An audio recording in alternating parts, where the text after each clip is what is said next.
आधुनिक जो राष्ट्र राज्य की अवधारणा है, इसके डेवलपमेंट में कुछ सिद्धांत बताए जाते हैं।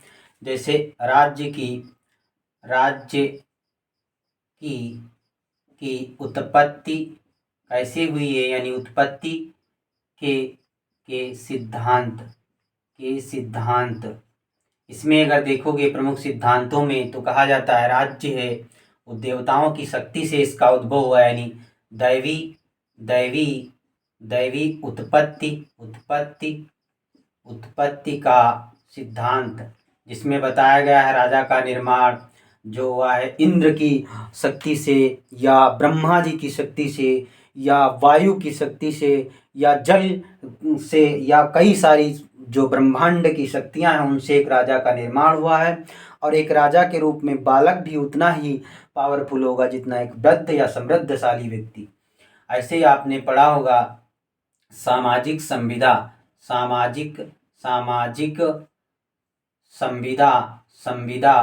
यानी कुछ लोगों ने आपस में समझौता कर लिया, सामाजिक संविदा, या जिसे हम कहते हैं समझौता का सिद्धांत, समझौता कॉन्ट्रैक्ट थ्योरी, जिसे समझौता का सिद्धांत।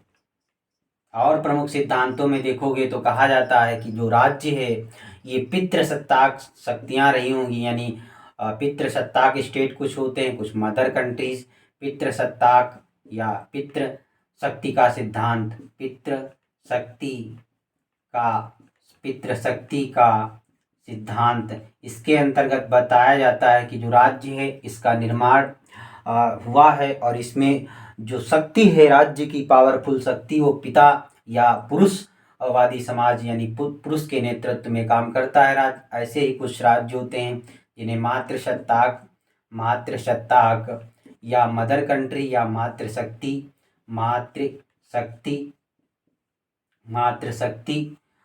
का सिद्धांत कहते हैं। इसके अंतर्गत देखोगे जो राज्य होता है या भारत के संदर्भ में ये मिल जाते हैं हमें, जो सातवाहन वंश था उसमें जो शक्तियाँ आप देखोगे, गौतमी पुत्र सत्यकर्णी, यशस्वी पुत्र पुलुमावी, इन सब के नाम मिलते हैं। यानी जो शक्तियाँ हैं आपको लग रहा है कि जो नाम है राजाओं के माताओं के नाम पर पड़े हैं, तो कहीं ना कहीं मदर कंट्री का दर्शन आपको मिलता है। इसके बाद आप देखोगे बताया जाता है प्रमुख रूप से कि हम जो राज्य है इसका निर्माण बल के, कुछ लोगों जो शक्तिशाली वर्ग था, बल या शक्ति का सिद्धांत उसे कहते हैं। इसके तहत राज्य का निर्माण, शक्ति का सिद्धांत। अब इसी सिद्धांतों से जुड़ा एक व्यक्ति प्रमुख आता है राज्य की, आपने पढ़ा होगा चंद्रगुप्त मौर्य को एक ऐसे सेनापति से उठाकर एक राज्य का राष्ट्र निर्माता बना दिया, जिसके बारे में आपने पढ़ा होगा चाणक्य या कौटिल्य या विष्णुगुप्त जिनके नाम हैं, इनके बारे में कहा जाता है कि चंद्रगुप्त को सम्राट बना और उसके प्रधानमंत्री बने। फिर इनके द्वारा एक सिद्धांत प्रस्तुत किया गया जिसका नाम था राज्य का सप्तांग सिद्धांत। राज्य का सप्तांग यानी राज्य के जो 7 अंग हैं, सप्तांग सिद्धांत, उनकी तुलना शरीर से की गई है। सप्तांग सिद्धांत इसके अंतर्गत 4 तत्व बताए, उनकी तुलना उन्होंने शरीर से कही। अब इनकी पुस्तक प्रमुख रूप से आप जानते हो क्या है, अर्थशास्त्र, जिसके अंतर्गत ये सारी चीज, अर्थशास्त्र राजनीति विज्ञान से जुड़ी पुस्तक है। अर्थशास्त्र नाम तो इसका इकोनॉमी से जुड़ा है, लेकिन पुस्तक ये राजनीतिक सिद्धांतों की है। इसमें कहा गया राजा, पहला जो होगा अंग राजा होगा राज्य में, और वो जो होगा हमारे शरीर में उसकी सिर से इन्होंने तुलना करी। जो हमारा सर होता है या शीर्ष हिस्सा होता है ये प्रमुख होता है शरीर के अंदर, हमारे प्रमुख रूप से अपनी भूमिका का निर्वहन करता है शरीर में, तो उसकी तुलना इन्होंने सिर से करी है, ये वाला हिस्सा। फिर उन्होंने बताया जो अमात्य आपने पढ़ा होगा शिवाजी के टाइम पीरियड पे, मंत्री जिन्हें हम कहते हैं अमात्य या मंत्री, इन्हीं को कहते हैं। इनकी तुलना चाणक्य या विष्णुगुप्त ने व्यक्ति के जो शरीर में प्रमुख रूप से आंखें होती हैं उनसे करी है। यानी मंत्री का काम क्या होता है, निगरानी करना, कार्यों को करना और उन्हें नियमित करना। आपने पढ़ा होगा विधायिका, कार्यपालिका, कार्यपालिका प्रमुख रूप से मंत्री होते हैं। अमात्य के बाद आप देखोगे प्रमुख रूप से जनपद, राज्य होता है उसमें जनपद, जैसे आज के जो हमारे स्टेट हैं, ये परंपरा धीरे धीरे नाम परिवर्तित हुए, कहीं पे जनपद कहा गया, कहीं पे राज्य कहा गया। तो आप जनपद देखोगे, जनपद का काम जो शरीर से उन्होंने तुलना करी वो जंघाएं बताई, जंघाएं। फिर उन्होंने कहा राज्य के अंतर्गत महत्वपूर्ण एक हिस्सा दुर्ग होता है। अब दुर्ग आपको पता होना चाहिए, जिसे कैपिटल कहते थे, यानी मेडुअल इंडिया में आपने पढ़ा होगा, दुर्ग वो हिस्सा राजा का होता था जहाँ पर उसकी सबसे सुरक्षा मजबूत होती थी। जैसे शिवाजी के कई सारे किले या दुर्ग आपने सुन रखे होंगे। इनकी तुलना भुजाओं से करिए। भुजाएं हमारी संकट के दौर में रक्षा करती हैं, जिनके बाहुबल पर हम किसी भी व्यक्ति को अपनी शक्ति का परिचय कराते हैं।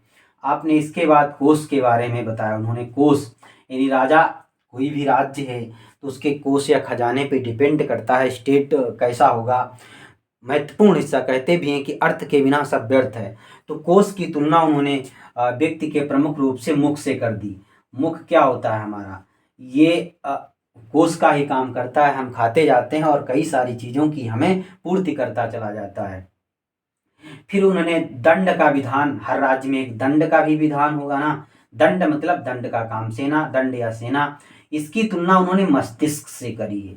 मस्तिष्क ये हमारे शरीर का एक कंट्रोलिंग बॉडी होता है, हिस्सा, बॉडी का हिस्सा होता है, कंट्रोल करता है। ऐसे राज्य के अंदर सेना दंड या किसी भी विधान के माध्यम से अपनी शक्ति के या इन सब चीज़ों से कंट्रोल करती है स्टेट को।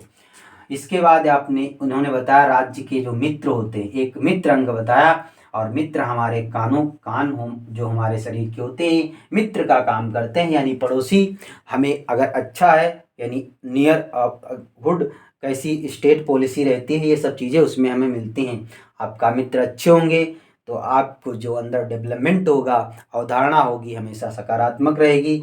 अगर मित्रों में जो भी जो चीज़ें रहती हैं वो सब आप में कहीं ना कहीं दिखती हैं। तो ये 7 अंग प्रमुख से, राजा, अमात्य, जनपद, दुर्ग, कोष, दंड और मित्र।